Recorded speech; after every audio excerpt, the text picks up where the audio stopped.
Apakah kita ketika mau mengamalkan dzikir sirul asra itu harus ketemu saya? Tidak. Tidak. Dan itu tidak wajib. Jikalau dalam hati jenengan sudah paham bagaimana cara memfungsikan dzikir tersebut, langsung mawon. Karena hakikatnya jenengan saged nrimo dan sambung itu sudah di beat Allah. Apakah harus di beat secara syar'i simbolis seperti apa yang ku katakan kepada saya atau di YouTube? Ndak usah, nggak apa-apa. Pol enake Pak sama dienak no Gusti Allah sih gak gelem. Tapi ada yang gini, kulo nek mboten beat langsung nang wonge kok mantep. Kurang srek lah ngoten nggih.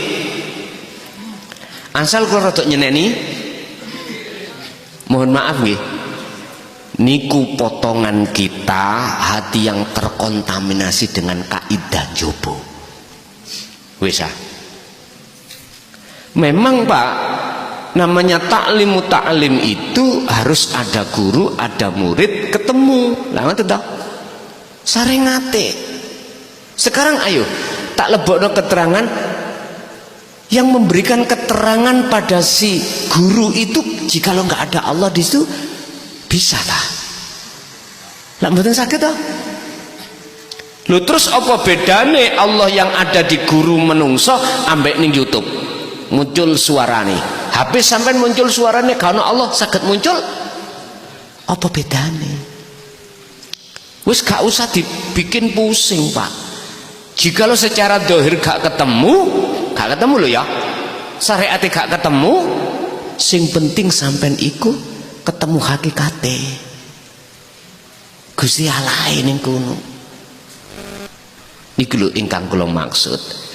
Jadi jalan aja.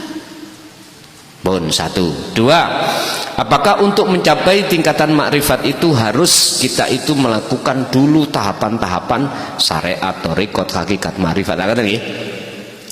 Pak nyun sewu. Jenengan gak kroso. Masalahnya gak diterangno. Sak temene syariat iku apa, thariqah itu apa?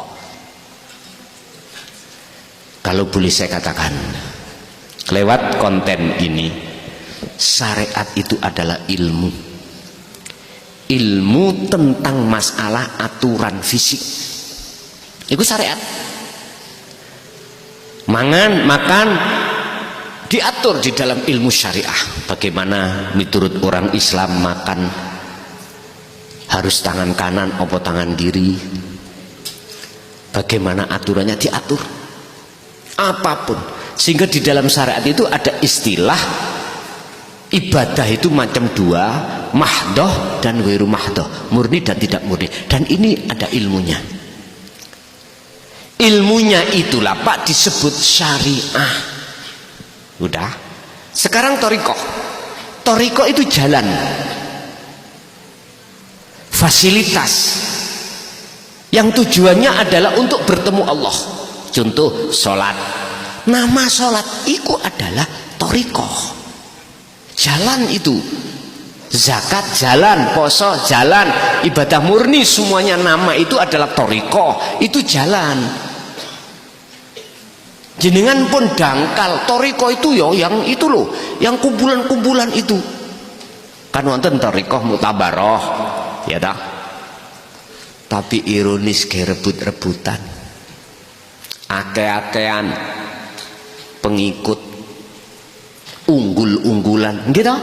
Ngomong enggak tak jatosi ya men, karena saya juga terlibat di situ dulu. Memang gitu.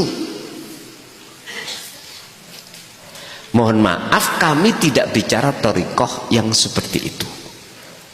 Kami bicara thariqah maksud jalan ini Allah memberikan fasilitas terhadap kita untuk bertemu Allah. Makanya jalan. Mana sih yang disebut hadza siratum mustaqim? Tolong dibuka surat Maryam 36. Innallaha rabbi wa rabbukum fa'budu hadza sirat. Jalan Pak niki. Sirat boleh dengan maknanya thariqah. Kalau bahasa Jawa turuk. kasar nggih. Iku bahasa Arab. Iku bahasa Arab, Pak. Bukan bahasa Jawa niku. Arab sampai Jawakno iku. Akhirnya saru. Turukun lah. Ibu guyu ae. Nyun sewu, jalan. Cuman pertanyaannya, bisakah jenengan memanfaatkan fasilitas berupa jalan yang Allah berikan untuk bertemu Allah? Golongan kita di syariat dan thariqah selalu jawab nggak bisa. Sebab apa? Sebab kita belum mengenal hakikat. Tujuan kita iku hakikat belum kita ngelmoni lho niki lho. Hakikatnya apa? Ilmu. Makanya disebut ilmu tauhid, ilmu untuk mengesahkan Allah. Jadi tujuan iku kudu sampai ngelmoni, ngelmune dinu tauhid. Ilmu sing untuk mengesahkan pada Tuhan. Lah niki kudu dipelajari ilmu hakikat ini. Ilmu yang khusus untuk mendidik rohaniah keluar dari belenggunya nafsu. Kita sebetulnya nggak bisa bertemu Allah karena terbelenggu oleh rantene hawa. Laksana saya ada di Mojokerto tadi dicancang oleh Pak Lurah ning cagak mergae kula ngamuk.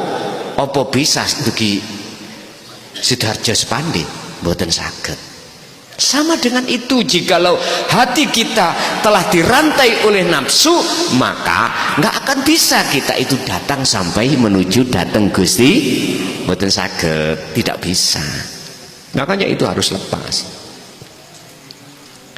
Mbah Tim sampeyan takoki, Mbah jenengan thariqah apa? Salat, ngaji, iku thariqah. Jawaban beliau ngoten. Makanya kula nek ditakoki, Jaya Bar iku thariqah apa? Sembawarang, wis ngoten mawon. Mangan ya kenek sampean gawe dalan untuk ketemu Allah. Cuman kuncinya bagaimana? Berhubung ini nggak diajarkan oleh umat terhadap umat, ya nggak mungkin waktu sholat iso khusyuk, waktu sholat bisa hudur nang Allah, nggak mungkin. Apalagi di luar aktivitas sholat, nggak iso. Sampai pernah toh Kanjeng Nabi nyindir terhadap sahabat, ya siapa di antara anda yang bisa sholat khusyuknya serban hijau, kuhadiahkan terhadapmu. Bahkan sampai tingkatan Sayyidina Ali pun tidak artinya apa? Bukan perkara sahabat nggak bisa, itu contoh bagi kita sebagai umat siapapun kita, manakala hati kita ini tidak bertauhid, nggak akan, jangan pernah bisa hudur ing ngersane Gusti, nggak bisa. Disitulah. Jadi kalau pertanyaannya itu apakah harus melalui tahapan-tahapan? Betul. Tapi jenengan iku aslinya sudah kait kecil bertoriko, hakikati sing belum. Kalau tujuan ini sudah tahu, jenengan mesti akan memanfaatkan dalam sholat, dalam selain sholat itu bertemu Allah. Akhirnya dibawalah wasilah atau kunci alam musyahadah pertemuan itu, tali khusus yang harus jenengan emban. Terus nyatane hakikat tujuan itu disebut makrifat, bertemu. Jenengan dari rumah pakai sepeda syariate, thariqah dalan terserah, tujuan jenengan ngaji. Boso nyatane tujuan kalau sudah sampai di sini, ya udah. Sederhana sebetulnya. Apakah harus saya mengikuti thariqah kumpulan-kumpulan? Terserah. Kula mboten ngalang-ngalangi, tapi saya katakan sejak kecil jenengan iku sampun berthariqah. Sanate mutasil, salat iku mutasil enggak? Mutasil. Langsung nang Allah. Ngadepi sampean seperti Kanjeng Nabi. Selu kama raaitumuni usolli. Makanya takoki, Rasulullah iku thariqah apa sih? Wis muncul lah thariqah-thariqah sing kaya ngene zaman beliau. Nggih ngapunten Kang kathah. Dikatakan muktabarah, thariqatul muktabarah. diringkes di Jatman itu ya, maksudnya sambung terhadap Rasul. Ngapunten gak kada? Sampai tah sudahkah hatimu usul nang Allah? Jawab, sampean jawab sendiri-sendiri dalam hati yang sudah bertoriko. Kalau belum, ini pertanyaan besar yang harus jenengan pecahkan sendiri sebelum kematian itu datang. Wahai para mursyid, tolong sekali lagi, saya tidak mengurangi rasa hormat saya terhadap penjenengan. Tolong fikirkan jamaat-jamaat jenengan yang belum sampai di situ. Tolong fikirkanlah bagaimana caranya bisa sampai di situ. Ngoten lho Pak, maksud kula di situ, jangan jamaah itu kita benturkan terhadap permasalahan yang bersifatkan politik, akhirnya kita politis. Jangan. Sebab amin lihat jamaah thariqah sudah tua-tua Pak,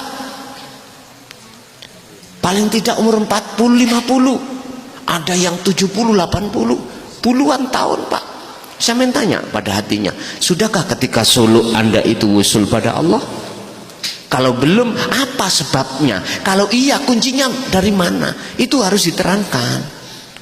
Makanya tolong para mursyid ya, tolong jamaah jenengan didiklah dengan ilmu tauhid, mulai dari la ilaha illallah huwa anta ana, biar beliau itu betul-betul Allah sematkan wasilah atau tali hati kepada Allah. Begitu. Yang ketiga,